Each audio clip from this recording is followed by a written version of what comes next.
pessoal, tudo bem? Essa semana vamos fazer a terceira parte do nosso vídeo sobre vida e universo, né? A gente já falou aqui um pouco sobre a possibilidade de vida fora da Terra, sobre os extremófilos e como a vida é resistente e capaz de se desenvolver nas diversas regiões. Hoje nós vamos falar um pouco sobre o paradoxo de Fermi. Primeiro, o que é um paradoxo, né? O paradoxo é uma espécie de contradição, uma ideia que não faz muito sentido. Por exemplo, tem um paradoxo muito famoso chamado paradoxo do avô, que é sobre viagem no tempo, que ele fala o seguinte: se você viajar no passado e matar o seu pai ou o seu avô, o que acontece? Bom, se você matou o seu avô não teve seu pai, não tem você, não tem como você nascer. Mas se você não existe, então você não matou o seu avô, então ele existe. Ele nasceu. Mas se ele nasceu, você existe e você matou o seu avô. Ou seja, você entra num loop contraditório que não pode existir. Isso é um paradoxo, tá? E o paradoxo de Fermi, ele é basicamente uma expressão da contradição entre dois fatores, que é o seguinte: o primeiro, como a gente verificou nas aulas anteriores, a vida é algo extremamente resistente, abundante, e existe muita possibilidade de vida no universo. Então é seguro assumir estatisticamente que tem muita chance de ter vida fora da Terra. Por outro lado, nós não temos nenhuma evidência de que de fato essa vida visitou a gente na Terra, de que houve contato aqui. Nós ainda não detectamos nenhuma evidência cientificamente comprovada de que há vida fora da Terra. Inclusive tem um vídeo que a gente vai deixar aqui no Saiba Mais, onde são exploradas as principais ditas evidências de contato alienígena e como que cada uma delas tem uma explicação científica e que não tem nada a ver com visita alienígena. Então, se você quiser, dá uma olhadinha lá que o vídeo está bem bacana. Mas de todo modo, isso é uma contradição, porque onde está essa vida toda? Por que será que se tem tanta vida lá fora, a gente não recebeu visita nenhuma ainda? Isso que é o paradoxo de Fermi. E na aula de hoje eu vou explorar as principais explicações possíveis para esse paradoxo, ou seja, as principais hipóteses do porquê que a gente ainda não recebeu visita de vida, se vida é uma coisa que deveria ser supostamente abundante no universo, tá bom? Vamos lá, a primeira explicação é a seguinte: viagem interestelar é algo inviável, né? Como eu já falei nos outros vídeos, o universo é muito grande, é tudo muito distante, então viajar entre um planeta e outro já é algo muito difícil. Quando a gente viaja para a Lua já foi difícil pra caramba. Imagina a tecnologia para viajar de uma estrela para outra, de um sistema solar para outro, de uma galáxia para outra. Então essa é uma tecnologia que ainda não foi alcançada nem pela gente e provavelmente por nenhuma outra civilização. Essa é a hipótese da viagem interestelar inviável, ou seja, a gente não encontrou vida nenhuma porque nenhuma vida, inclusive a nossa, conseguiu desenvolver tecnologia ainda para viajar entre estrelas, entre galáxias, entre sistemas diferentes. Segunda hipótese que tenta explicar o paradoxo de Fermi: os aliens escolheram não visitar a gente. Claro, nós temos uma curiosidade que faz com que a gente queira explorar o espaço, entender o universo. Mas isso não é uma garantia de que toda civilização será assim. Então a gente pode ter várias civilizações inteligentes lá fora, mas que não têm a menor vontade de explorar o espaço ou sequer visitar outras civilizações. Então eles podem até ter tecnologia para visitar a gente, mas eles simplesmente não querem. Estão lá na deles, estão bem, de boa, cada um no seu quadrado, e ficam lá, de longe, quietinhos no canto deles, sem explorar o universo. Isso é possível e explicaria por que a gente pode ter tanta vida no universo, mas não recebeu visita de ninguém ainda. Terceira explicação possível: eles não chegaram na gente ainda. Ou seja, existem civilizações lá fora, abundante como a gente estima, e elas sim são exploradoras e visitam vários sistemas, mas ainda não chegaram na gente. É muito similar se você analisar, por exemplo, o que aconteceu com as tribos indígenas américas nos séculos 9, 8, 10, na Europa, por exemplo, quando os europeus desconheciam completamente a existência dos índios americanos e os índios americanos também desconheciam completamente a existência dos europeus.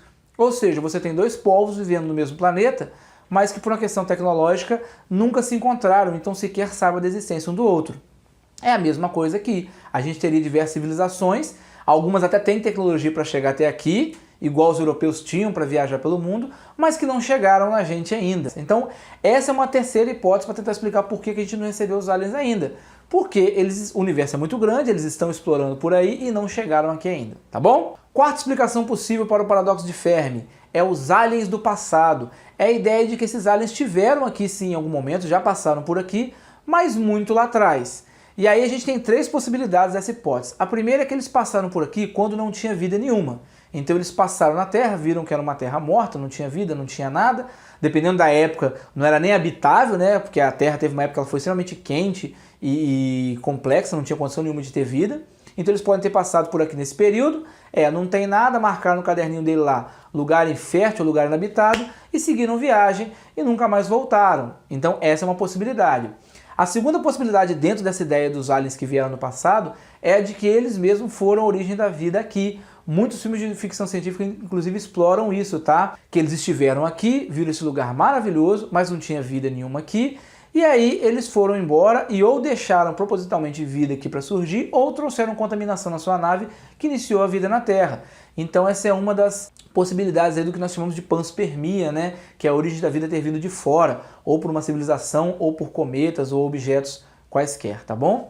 E a terceira linha dessa possibilidade, né, dos aliens do passado, é que eles estiveram aqui, interagiram com os humanos da época, mas foram percebidos pelos humanos da época como entidades divinas e foram embora e ficaram aí vivos nas nossas lendas, né? Tem inclusive alguns trabalhos que afirmam isso, que os aliens teriam sido os deuses do passado, as figuras mitológicas do passado. Eu não sou muito fã dessa hipótese porque ela não faz muito sentido. Se os aliens vieram aqui, interagiram com os seres humanos e de repente foram embora, por que eles não voltaram? Por que eles nunca mais voltaram? Qual o sentido de você interagir uma vez e ir embora e nunca mais voltar? Entende? Então não faz muito sentido. Se eles estiveram aqui no passado e interagiram com seres humanos, não faz sentido eles não terem voltado ou não terem deixado nenhuma evidência, salvo a narrativa dos povos antigos com mitologia. Porque não, pirâmide não é evidência de alien, tá? Por favor, a gente já sabe como as pirâmides foram feitas e o povo egípcio era um povo extremamente engenhoso e rico culturalmente, muito capaz de fazer aquelas obras maravilhosas, tá bom? Quinta hipótese que tenta explicar o paradoxo de Fermi, que é a hipótese do zoológico, tá? A ideia é a seguinte, é igual a gente tem animais hoje em reserva ambiental, né? Nós temos animais que estão protegidos em reservas e eles sequer reconhecem a presença do ser humano, né? Eles crescem, nascem, crescem naquela reserva ambiental ali e ficam ali meio livres com aqueles cercadinhos e praticamente não tem interação com o ser humano. Então o ser humano está ali vigiando, protegendo, cuidando, mas não está interagindo diretamente com esses animais. Seria mais ou menos a mesma coisa, né? É uma hipótese muito explorada, por exemplo, pelo Star Trek, aquela série de ficção científica, em que sempre que eles encontram uma civilização que não desenvolveu tecnologia ainda para reconhecer a possibilidade de vida fora do planeta deles, eles não podem interagir com essa civilização, tem que deixar eles evoluírem sozinhos. Então é mais ou menos a mesma coisa, os aliens podem ter chegado aqui, descoberto a gente, achado a gente, mas percebeu não, eles não estão prontos ainda para perceber que a gente existe. Então vamos ficar só monitorando de longe ali ou protegendo eles para que ninguém interfira, como um zoológico ou uma reserva ambiental, tá bom? Então essa é a hipótese do zoológico, ou seja, os aliens já estão aqui, já acharam a gente, mas a gente não percebeu eles ainda porque eles estão ali vigiando ou protegendo ou, sei lá, estudando a gente. Sexta hipótese, sexta tentativa de explicar o paradoxo de Fermi, que é a hipótese dos aliens invisíveis, que é muito explorada pelo filme de ficção MIB, Homens de Preto, ou pela série de ficção Arquivo X. Seria a ideia de que os aliens vieram aqui, estão na Terra, mas a gente não consegue percebê-los porque eles têm muita tecnologia, então eles se disfarçam entre a gente, ou usando roupas, né, ternos de carne que parecem seres humanos, ou usando tecnologia de camuflagem, mas o fato é que eles estariam entre nós, mas a gente não percebe eles. Muitas conspirações, muitas teorias das conspirações se alimentam disso, algumas delas, por exemplo, como a dos reptilianos ou algo assim, tá? Mas essa é uma hipótese válida, né? Não foi testada, não é confirmada, não foi comprovada, mas é uma hipótese. Os aliens chegaram, tiveram contato com a gente, mas a gente não consegue perceber ainda que eles estão entre nós, porque eles se camuflam muito bem. Se você nunca viu o filme MIB, Homens de Preto, assista que ele explora muito bem essa hipótese de um jeito muito divertido e interessante, tá bom? A sétima e última hipótese que eu gostaria de explorar aqui é a hipótese do grande filtro. Essa hipótese sugere que deva existir um grande filtro pelo qual muitas das civilizações não conseguem passar, a vida não consegue passar. É um filtro que limita a passagem de vida. Então, todo surgimento de vida, né, ao chegar nesse filtro, ele se encerra. E aí nós temos duas vertentes possíveis, colocando a Terra no contexto desse grande filtro, que é a gente está antes do filtro ou a gente está depois do filtro. Vamos explorar a primeira, que a gente está depois do filtro. Então, se existe esse grande filtro e a gente está depois do filtro, quer dizer que a gente conseguiu passar pelo filtro, a gente conseguiu desenvolver vida, mas outras civilizações não conseguem passar por isso. Uma possibilidade disso, como é explorado em alguns livros, é o da mitocôndria, né? Tem muitos pesquisadores que sugerem que a mitocôndria é uma organela extremamente complexa e que um grande salto evolutivo foi do surgimento dessa organela e da interação dela com a célula. Então, eles acreditam que isso é um caso muito raro, extremamente difícil de acontecer, é meio que jogar na Mega Sena e ganhar sozinho, tá? 20 vezes seguidas, ou seja, muita sorte, e que aconteceu uma vez no universo e nunca mais. Esse é o grande filtro. É um fenômeno muito raro e que aconteceu aqui e só aqui. Então, por mais que a gente tenha zonas habitáveis universo afora e várias possibilidades, o surgimento em si de vida sustentável, o surgimento da mitocôndria, é algo muito raro. Então, mesmo você tendo toda essa possibilidade, aconteceu apenas uma vez, que foi aqui. Então, a gente passou por esse grande filtro e as outras possíveis surgimentos de vida não passaram. E para explicar um pouco melhor isso, eu vou convidar, claro, o Claudinho para falar com a gente sobre isso. Por que o surgimento de mitocôndria seria algo tão raro? O que tem de tão especial assim nessa etapa ali da evolução da vida, né? No surgimento da mitocôndria, na interação das células. Então, Claudinho, ajuda a gente, explica pra gente por que isso seria um grande filtro, o que tem de tão complexo nisso aí, tá bom? Vamos lá! Então bora, galera, vamos ver se isso aí é o grande filtro ou não. Cadê essa mitocôndria? Mostra a tua cara! Aqui, ó, mitocôndria. De 1 a 10 microns. Era um pedacinho da sua célula. Se você tem mitocôndria na sua célula, não sei se você sabia, mas agora tu sabe. Ela é bem pequenininha, ela é o tamanho de uma bactéria. Curioso, né? E de onde ela vem, como ela chegou até lá? E por que isso seria um evento tão raro? Vamos lá. Lee Margulis, uma pesquisadora, falou em 1967 a teoria da endossimbiose, onde se acredita que a mitocôndria e o cloroplasto, também que faz fotossíntese, eles foram fagocitados por uma célula, que no caso ainda era uma bactéria, e ela conseguiu sobreviver, quer dizer, uma bactéria conseguiu sobreviver dentro da outra, né?